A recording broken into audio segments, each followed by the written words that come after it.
Good morning, everyone. This is Anuradha, Assistant Professor from Department of Computer Science and Engineering. I am going to deliver a lecture on project management.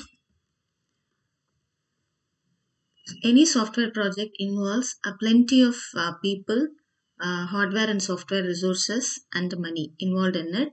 So it is necessary to plan any software project, how the resources are being allocated, what is the total budget involved, and many other things related to a software project. So project management involves the planning, monitoring, and the control of the people, process, and events that occur as software evolves from a preliminary concept to a operational implementation. So any software project starts with the requirements obtained from the customers, and gradually it evolves into an operational implementation. So all the events that occur in a software project are needed to be planned, monitored, and controlled by a project manager. So project management concepts involves what are the various activities that are needed to be done by a project manager to plan, monitor, and control of the software project. Building software is a complex undertaking, and it is not an easy one, and it involves many people working over a relatively long time. So the software projects are needed to be managed. This project management involves four P's. The first P to be managed is people, and it is considered as the most important element of a successful project.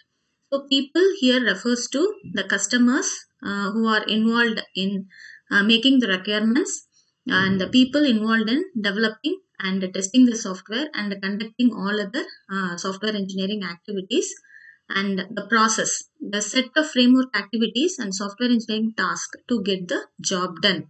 And that is said to be process, and it is needed to be managed. And finally, the overall project. All work required to make the product a reality. All these four P's are needed to be managed by a project manager. Stakeholders refers to people involved in a software project, and stakeholders refers to people who will be benefited from a software project. And these are the list of people who are considered as the stakeholders. First one is senior managers who define the business issues that often have significant influence on the project, and then project managers who must plan, motivate, organize, and control the practitioners who do software work. Practitioners who actually deliver the technical skills, such as analysts who will do the analysis of the software, designers who will create the design of the software, developers who will develop the software, that is writing the coding for the software, and so on.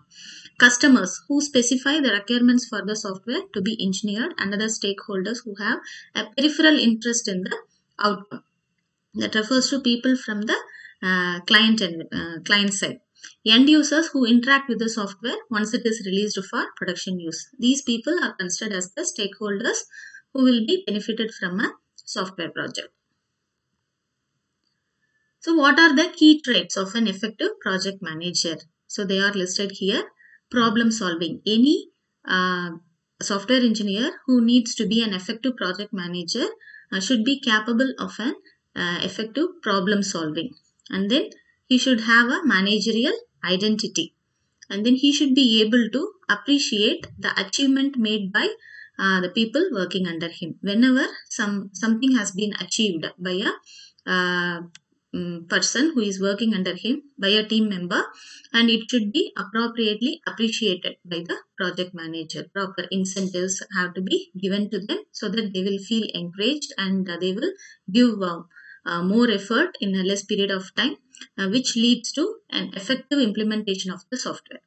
And then he should be able to influence the team members working under him, and also he should be capable of building an efficient team. These are considered as the key traits of an effective project manager. And a project manager should avoid a toxic team environment. What do you mean by a toxic team environment? A frenzied work atmosphere is considered as a toxic team environment, which is nothing but an uncontrolled work environment. So this such a kind of uncontrolled work environment will make the team members to lose focus on the objectives of the work to be performed, which results in inefficient product development. So it should be avoided. And then the next thing to be avoided in a team environment is high frustration among the team members. This frustration could be caused by personal issues, business or technical factors. So it should be sensed. So the team members should be properly monitored by a project manager, and he should sense such kind of frustration among the team members and should take necessary actions to avoid such kind of frustration among them. Fragmented or poorly coordinated procedures may lead to a toxic team environment, which also acts as a roadblock to accomplishment. So it should be avoided. And then the next thing to be avoided for a toxic team environment is unclear definition of roles. So when there is unclear definition of roles, when the same team member has been given multiple roles to perform, when a proper definition of roles are not given to the team members, it results in lack of accountability and a resultant finger pointing. So the finger pointing leads to ineffective product development, and the problems cannot be solved as they are not ready for taking the responsibility. And the final factor is continuous and repeated exposure to failure.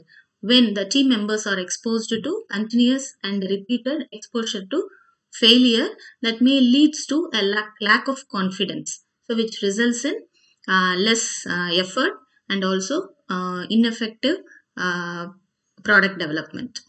So all these things are needed to be avoided to have an effective team environment. What are the various responsibilities to be played by a project manager? A formal risk management is the first and foremost responsibility. Any software project involves plenty of money and resources.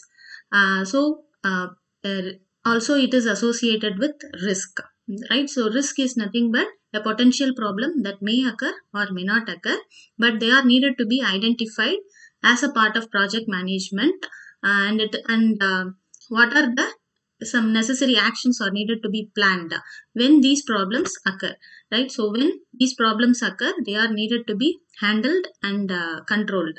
So some alternative plans are needed to be created by the project manager. So when these problems occur, so the necessary actions are needed to be taken to handle those problems.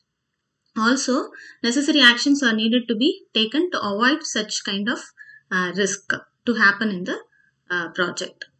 And then the next responsibility is empirical cost and schedule estimation. So the cost and schedule estimation is needed to be done by the project manager, which is important part of project management. Metrics based project management. So the metrics plays an important role in monitoring and tracking of a project. So whether the activities are happening as per the schedule, and it can be measured with the help of various process and product related metrics. These metrics are derived by the people who have experience in similar kind of projects, so which is followed inside the organization and outside the organization. Such kind of metrics can be made use by a project manager for an effective tracking and monitoring of the projects. So the tracking of the projects are needed to be done by a project manager so that the project can be controlled effectively. The amount of work done, cost, work remaining, etc. can be tracked by a project manager with the help of the metrics. He can compare the work done by the people with the metrics that are already been followed by the organization, so that he can say whether the project is on the track or off the track. And then defect tracking against quality targets, one of the important responsibilities. And then a project manager should do people aware project management. So these are the various responsibilities played by a project manager. So to manage the people, what are the various responsibilities to be played by a project manager? We have seen so far. Now the next thing to be managed is the product. To manage the product here refers to the software that is being developed. So to manage the product effectively, the scope of the software is needed to be defined. So the scope of the software is defined by the following things.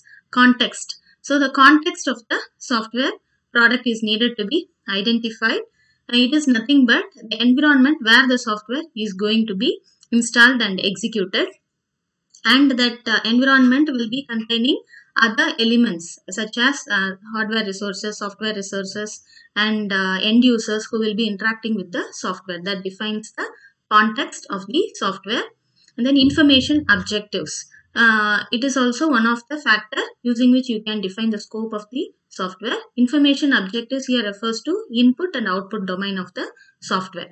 And then comes the function and performance of the software. What are the various functionalities to be implemented in a software, and the performance criteria that are defined by the customer. So all these things together will define the scope of the software.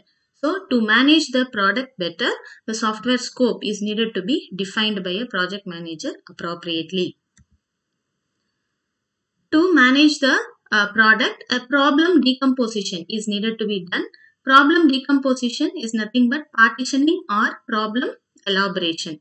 So the decomposition is applied in two major areas: the functionality that must be delivered and the process that will be used to deliver it.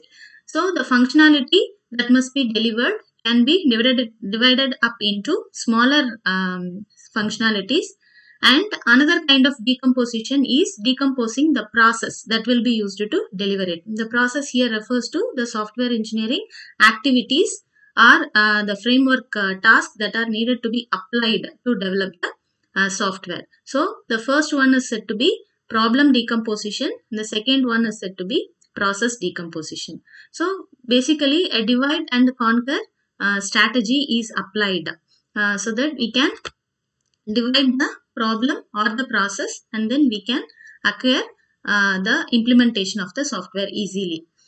Complex problem is partitioned into smaller problems that are more manageable. When a problem is partitioned into smaller problems, that become more manageable.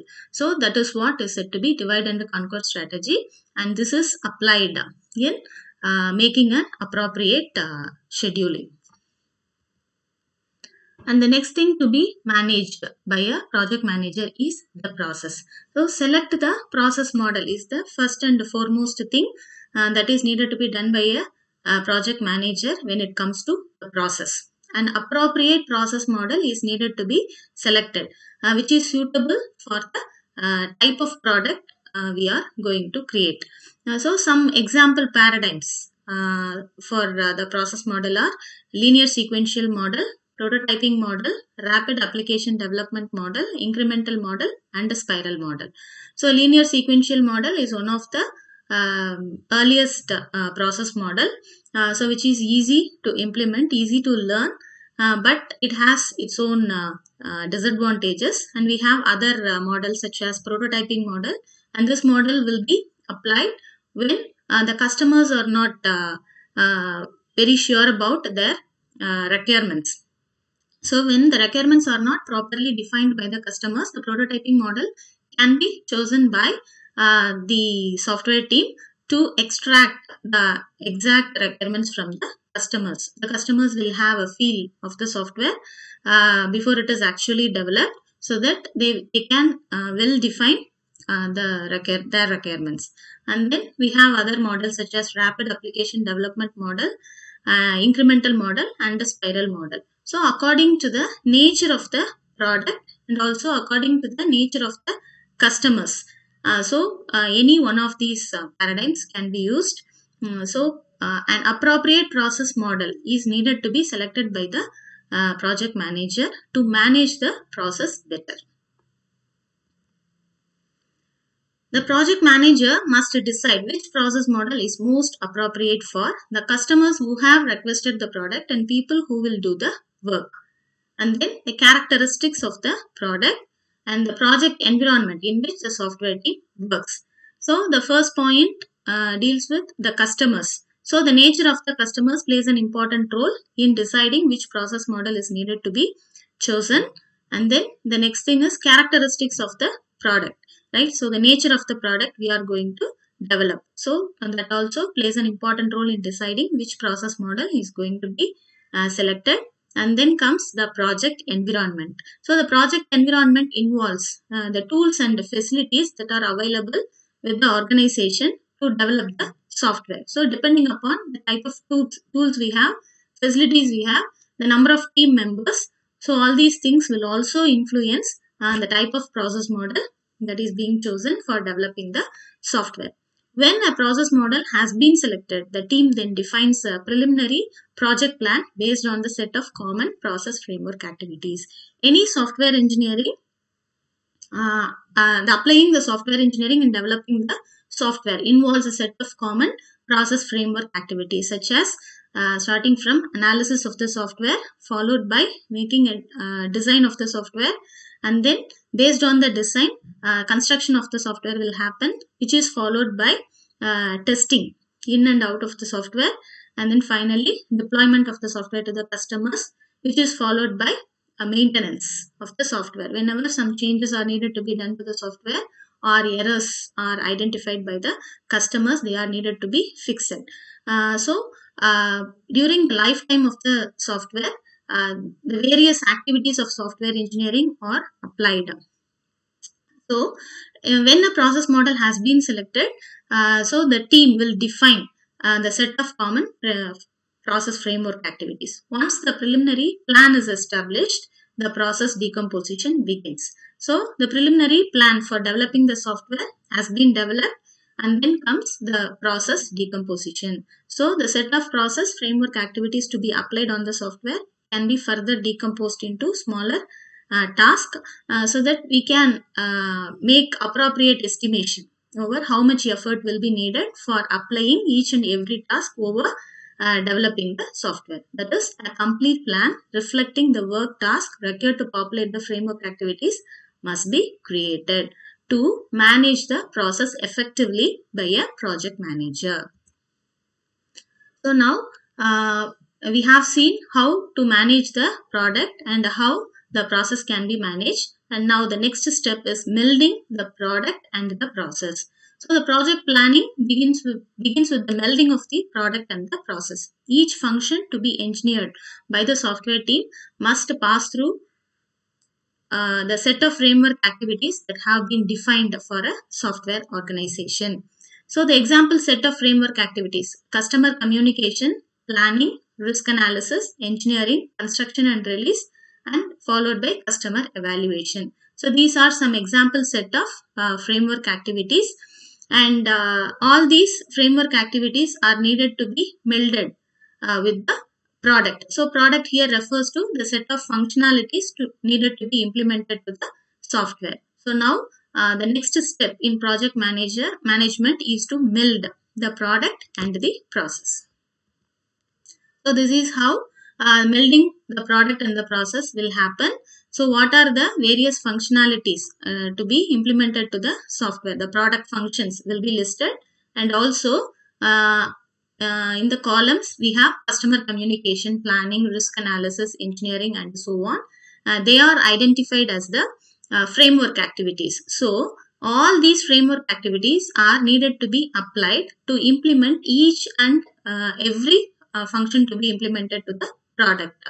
So when these framework activities are applied in implementing all these functions into a software, so how much effort will be needed? So how many resources are needed? What is the total time involved in accomplishing that every task over implementing the various product functions? So all these things are needed to be identified. So estimation becomes easier when we meld the product and the process to implement every function into the product. So when all these framework activities are applied, what is the total time needed and what is the money involved, what is the total amount of effort involved. Everything can be easily estimated when the product and the process are melded.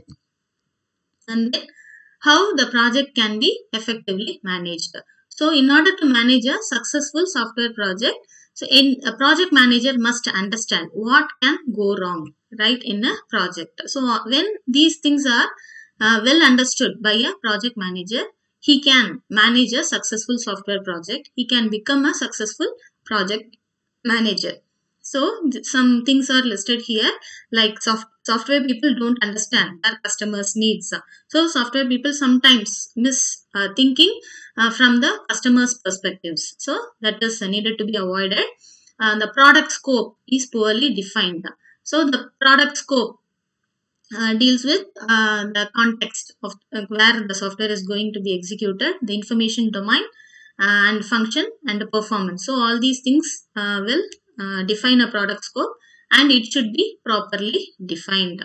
So often this product scope is not defined properly. So a project manager should take care that the product scope is well defined.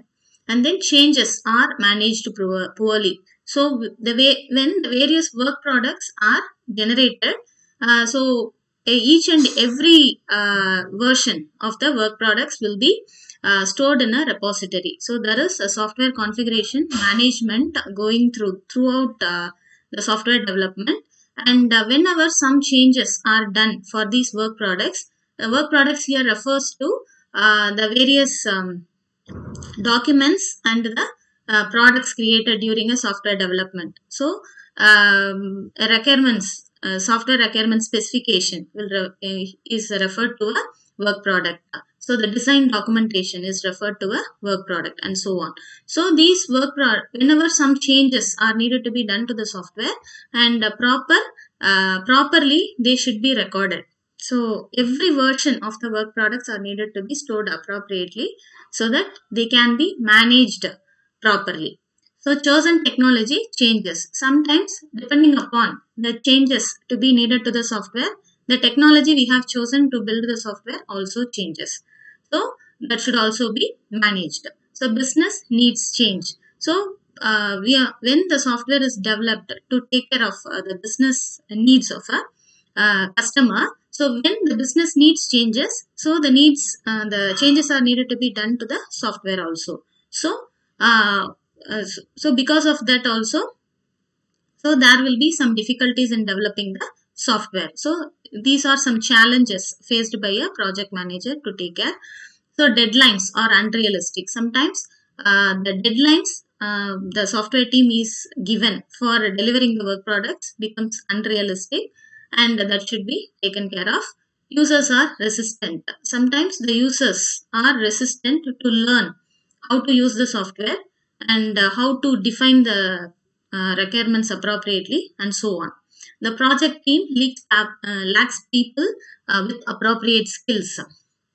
So the people may be needed to be given more training, so which is not properly done by the project manager. So managers avoid best practices and lessons learned. So any project manager to become successful, he should learn lessons, and he should apply the learned lessons in the future projects, so that all the problems that are encountered in the past projects can be avoided, and if they occur, what are the appropriate actions to be taken. So that will be properly done by the project manager to become a successful project manager.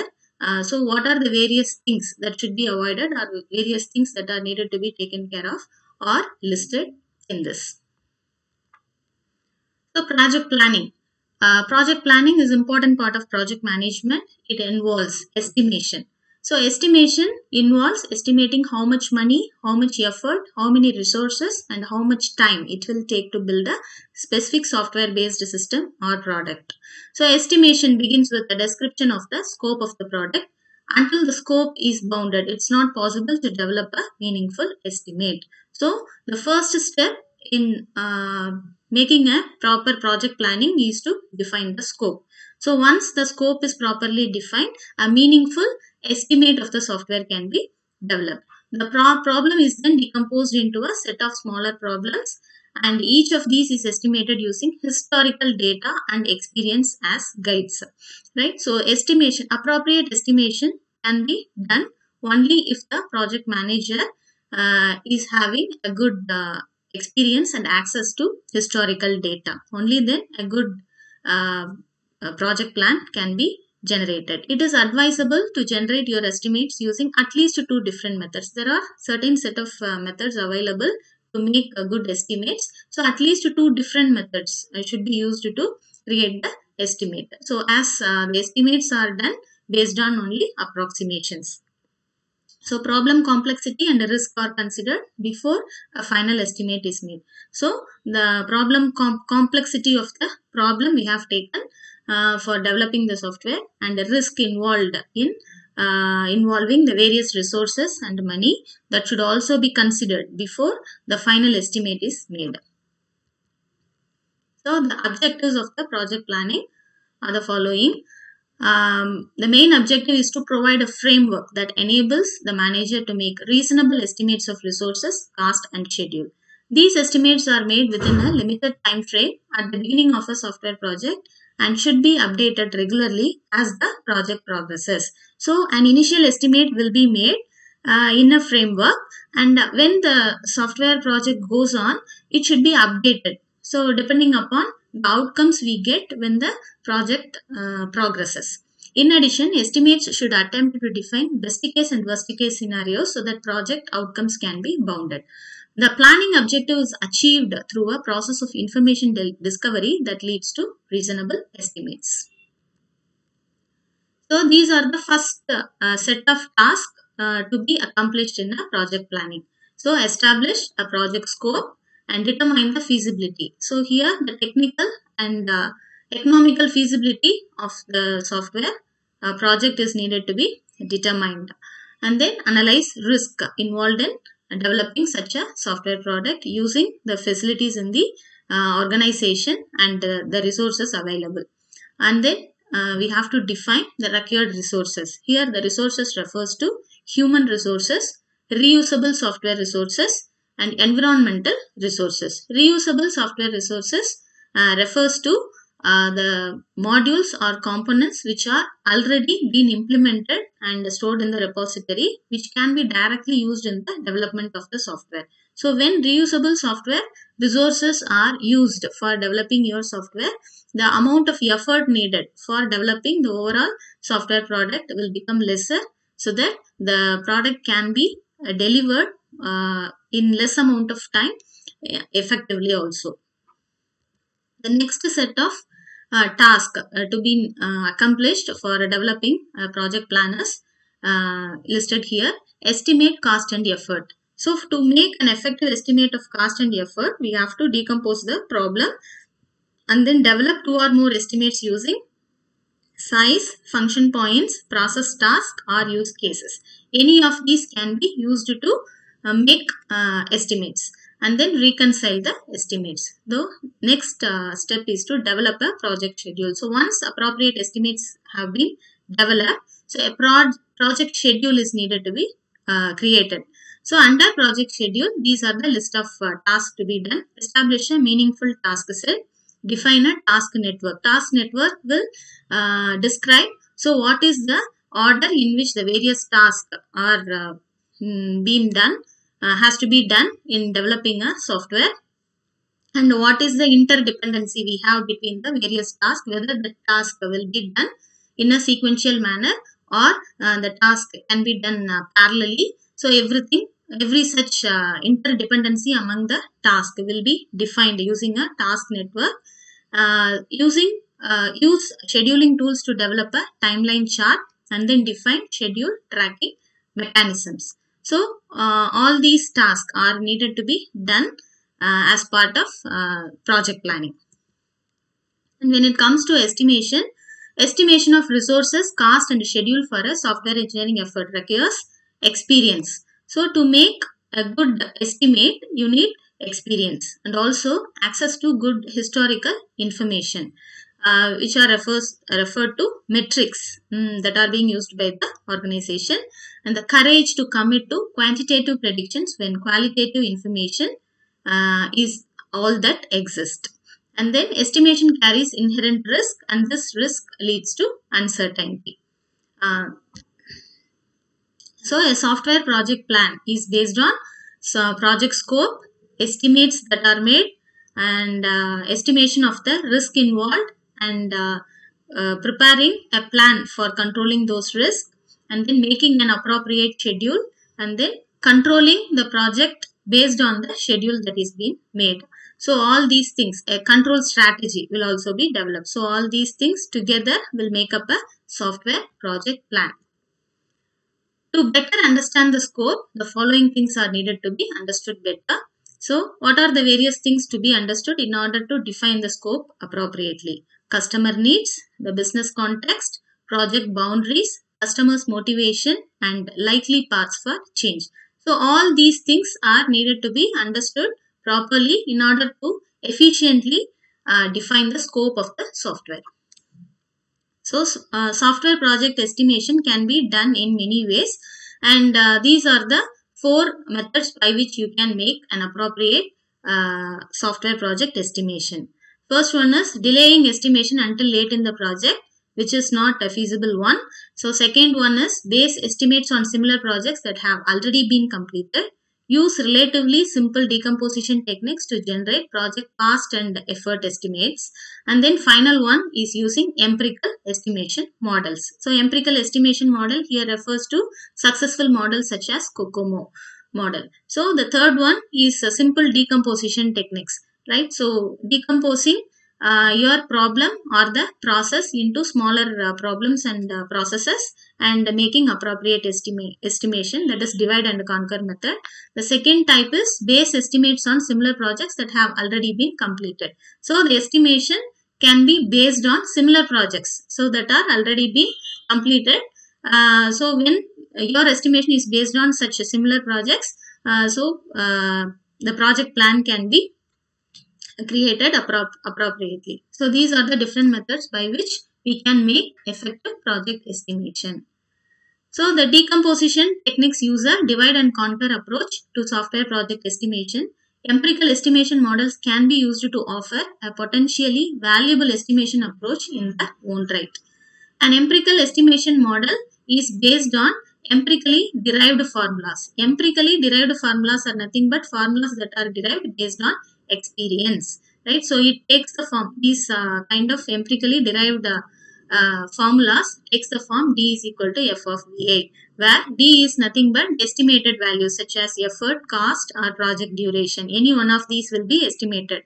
So we need to estimate the effort or estimate the cost of the project, or the duration of the project is needed to be estimated. And this estimation will be based on any of the independent parameters such as LOC or FP. LOC refers to the lines of code, FP refers to function points. So the estimation can be based on lines of code or function points. So it may be LOC based estimation or FP based estimation, and what will be estimated?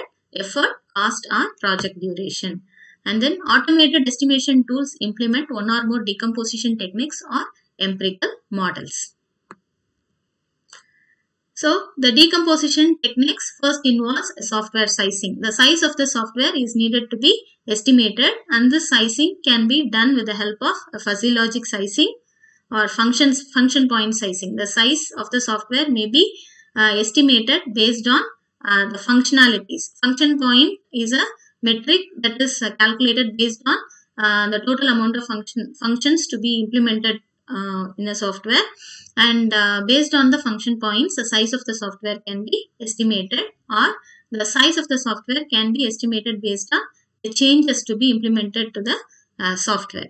And then problem based estimation or process based estimation. The problem can be problem here refers to the set of functions to be implemented, and it can be decomposed into smaller problems or smaller functions, and estimation can be done by assuming how much effort may be needed to implement such smaller functions into the software. And then process based estimation here refers to decomposing the entire process framework activities into smaller process framework activities that are identifying the smaller task to be accomplished to implement all the functions, and after decomposing it, you can make an appropriate estimate for applying each and every such smaller task to implement the software. So this is how the process based estimation will happen. So all the functions to be implemented with the software will be listed, and also the framework activities such as customer communication, planning, risk analysis, engineering, construction and release, customer evaluation. So all these are said to be the framework activities. These framework activities can further be decomposed into smaller activities. Say for example, the engineering is subdivided into smaller framework activities such as analysis and design. The construction release is subdivided into smaller processes such as code and test. Likewise, we can decompose the process framework into smaller tasks, and for applying such task over implementing the various functions.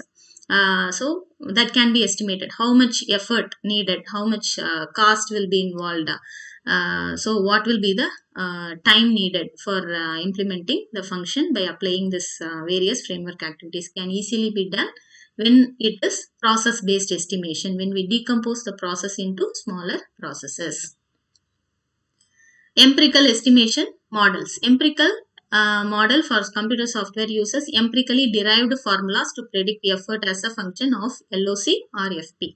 It can be LOC based estimation or FP based estimation.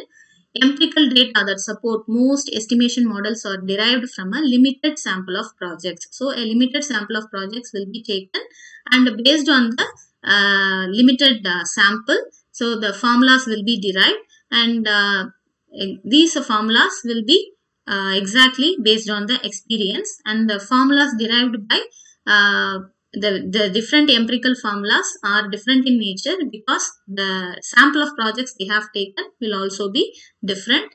A typical estimation model is derived using regression analysis on data collected from past software projects. The overall structure of such models take the form E is equal to A plus B into empirical estimation variable to the power of C, where A, B and C are empirically derived constants. E is effort in person months and EV is the estimation variable. So this estimation variable refers to LOC or FP. So these are some of the sample LOC and FP oriented models. So the first set of models are LOC based models. So which uses the KLOC, 1000 lines of code, as the estimation variable, and the example models are Walston-Felix model, Bailey-Basili model, Boehm-Simple model, Doty model. And then the second list of models are said to be FP oriented models because they have used function points as the estimation variable. The constants involved in every model are different from each other depending upon the sample of projects they have taken for deriving the empirical formulas. COCOMO model is an important empirical estimation model, and it is proposed by Barry Boehm, and COCOMO stands for Constructive Cost Model. The original COCOMO model became one of the most widely used and discussed software cost estimation models in the industry. It has evolved into a more comprehensive estimation model called COCOMO 2. COCOMO 2 is not a single model. It is a hierarchy of estimation models. It comprises of a series of models such as application composition model, early design stage model, and post-architecture stage model. And these models will be applied at different stages of the software engineering. So, application composition model will be applied during early stages of software engineering. So, during such as prototyping of user interfaces, when considering the software and system interaction, assessment of performance, and evaluation of technology maturity. And then the next model used under COCOMO 2 is early design stage model, which will be applied during the early design stage. So once the user requirements have been stabilized and basic software architecture has been established, so this model will be applied. And then the post-architecture stage model will be used during the construction of the software. So when component-based development or general software reuse is needed to be applied, the percentage of reuse will also be considered. So the object points is calculated by using the COCOMO 2 model, and it can be adjusted when the percentage of reuse is also estimated. So the formula used to calculate the new object points is object points multiplied by 100 minus percentage reuse divided by 100. So new object points are calculated by considering the percentage of reuse. To derive an estimate of the effort based on the computed NOP value, the productivity rate must also be derived. Productivity is equal to new object points divided by person month. So the estimated effort is equal to NOP divided by productivity. Thank you.